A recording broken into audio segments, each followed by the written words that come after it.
చదువుకొని మనం సైరాయిలు మరి చదివేస్తున్నాం, డాక్టర్లు చదువుతున్నాం. ఇది గొప్ప కాదు. సాగు పుట్టుకు లేని చదివేలా చదవరు. విశ్వదాభిరామైన ఇరవేమంటాడు ఆయన.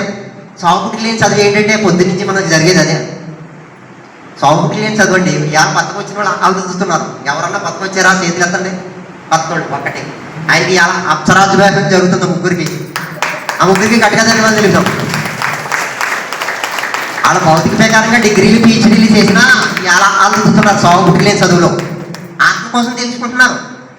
ఆయన అన్నాడు ఏమన్నా యోగి, ఆత్మ కోసం తెలుసుకోవడమే సాగు పుట్టుకు లేనిది. పుట్టందే, పెరగనిదే, సావందే ఎల్లప్పుడూ ఉండేది. దానికోసం తెలుసుకోరు. సాగు పుట్టుకు లేని చదివేనా చదవరు. అలాంటి సాగు పుట్టుకు లేని చదువు కూడా భోజనాలు పెడుతున్నారు కాబట్టి అంత పుణ్యం అంతపోతుంది. అందుకే జానీలు భోజనం పెట్టుకుంటే 3 సార్లు కాశీ వెళ్తే ఎంత పుణ్యం అంత పుణ్యం వస్తుంది. జానీలు భోజనాలు పెట్టుకుంటే ఒకసారి గట్టిగా తెలియదు.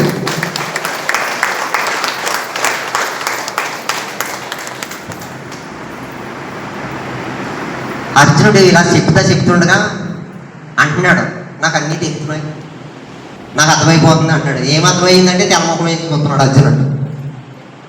అప్పుడు అర్జునుడు అంటున్నాడు, నీ నిజరూపం చూపించు ప్రభువు అంటాడు. పచ్చమే పాదరూపాణి శతశోధ సహస్రస నానా దివ్య దివ్యాని నానా వర్ణకృతి నిజ